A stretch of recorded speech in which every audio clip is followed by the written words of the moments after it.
परिंदों के लिए GRP rail warden chief Chetram Beniwal की अनूठी पहल।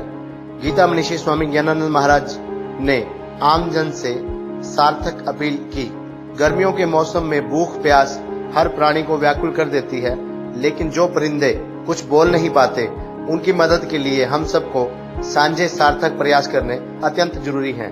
इसी दिशा में GRP rail warden chief Chetram Beniwal ने हर वर्ष की भांति इस अनूठी पहल की शुरुआत आज धर्मनगरी कुरुक्षेत्र के रेलवे स्टेशन से की।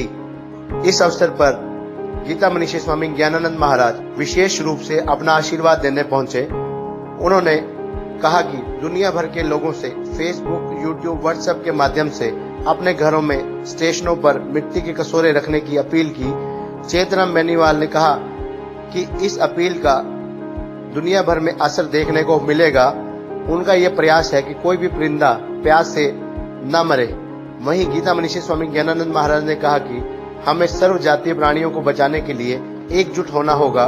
उन्होंने इस अच्छी मुहिम की पहल की बधाई देते हुए इसकी सफलता की भी कामना की। इस मौके पर जीआरपी एसएचओ जोगिंदर सिंह ने कहा कि पर्यावरण को बचाने के लिए सबसे अहम कड़ी माने जाने वाले दुर्लभ परिंदों की प्रजाति विलुप्त होती जा रही है। भूख प्यास से इनकी मौत हो जाती है। आमजन भी इन्हें बचाने के लिए अपने घर आंगन में दाना पानी का प्रबंध करे ताकि इनकी जान बच सके। भारतीय संस्कृति में केवल मनुष्य मात्र नहीं, अपितु प्राणी मात्र में सद्भावना हो, विश्व का कल्याण हो, ऐसा आह्वान किया जाता है। और आज यहाँ रेलवे पुलिस और आरपीएफ और जीआरपीएफ ने मिलके जो एक भाव बनाया और ये हर वर्ष यहाँ पक्षियों के लिए जल की व्यवस्था करते हैं। तो आज ये जल की व्यवस्था इन्होंने फिर से करके शुरुआत की है और अन्य सेवाओं में भी ये सब लगे हैं। कोरोना वॉरियर के रूप में भी ये सब कहीं ना कहीं सेवारत हैं। हमारी बहुत बहुत शुभकामना। और आज एक ऐसे समय में कि जब कोरोना के कारण से कहीं ना कहीं मनुष्य ही आर्थिक रूप में वो नहीं समस्याग्रस्त, बल्कि पक्षी या पशुओं को भी मनुष्य के द्वारा ही कहीं ना कहीं भाव सेवा प्राप्त होती है।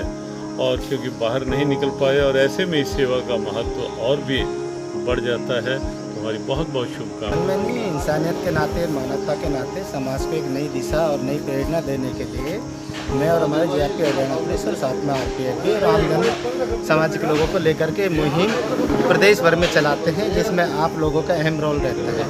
क्योंकि हम तो यहाँ पे 150 जो लोग होंगे वही जान पाएंगे, बट आपके माध्यम से लाखों करोड़ों लोग देखें और इस कार्य से प्रेरित हो। क्योंकि आज धर्मनगरी कुरुक्षेत्र में धर्म गुरु के हाथों से इस धर्म का कार्य का एक बार फिर से शुभारंभ करा। हर वर्ष होता है, कभी रोहतक की स्टेशन से शुरुआत करते, कभी पानीपत, कभी भिवानी, कभी रेवाड़ी। आज हमने लॉकडाउन की वजह से कनेक्टेड हमने धर्मनगरी कुरुक्षेत्र से शुरुआत की और सभी लोगों से हम हाथ जोड़ करके विनम्र निवेदन कर रहे हैं कि आप अपने साथ साथ में परिंदों की भी जो दाना पानी का जो अपने अपने घर पे ज़्यादा नहीं तो एक एक बर्तन तो रखें, ताकि वो प्यास से व्याकुल ना हो और नहीं मरे। गीता मनीषी स्वामी ज्ञानानंद महाराज एवं विधायक सुभाष सुधा के भाई रमेश सुधा ने चेतराम बेनीवाल की इस पहल, इस मुहिम का प्रशंसा करते हुए कहा कि चेतराम बेनीवाल द्वारा चलाई गई ये मुहिम सराहनीय है। चाहे महिला सुरक्षा, जहर खुरानी, पर्यावरण, पंछियों की मदद, रक्तदान और चाहे देहदान आदि, इन सभी कामों में अपना योगदान देकर चेतराम बेनीवाल एक अनूठी मिसाल कायम कर रहे हैं। चेतराम जैसे इंसानों की आज हमारे समाज को जरूरत है। सब इंस्पेक्टर राम गोपाल ने कहा कि जो काम मानवता व समाज कल्याण के लिए चेतराम बेनीवाल कर रहे हैं, वो काम सर्व समाज को करते रहना चाहिए और उससे प्रेरणा भी लेनी चाहिए। गीता मनीषी स्वामी ज्ञानानंद महाराज ने जीआरपी आरपीएफ द्वारा इस सराहनीय पहल के लिए उन्हें साधुवाद दिया, उन्हें बधाई दी और आमजन से भी अपील की कि भीषण गर्मी के इस मौसम में इन निरीह पक्षियों के लिए भी दाना पानी का प्रबंध करें, ताकि जो पक्षी बेजुबान पक्षी बोल नहीं पाते, उनके लिए भी एक मदद का नेक काम हो सके। इस अवसर पर जीआरपी रेल वार्डन व आरपीएफ के जवान मौजूद रहे।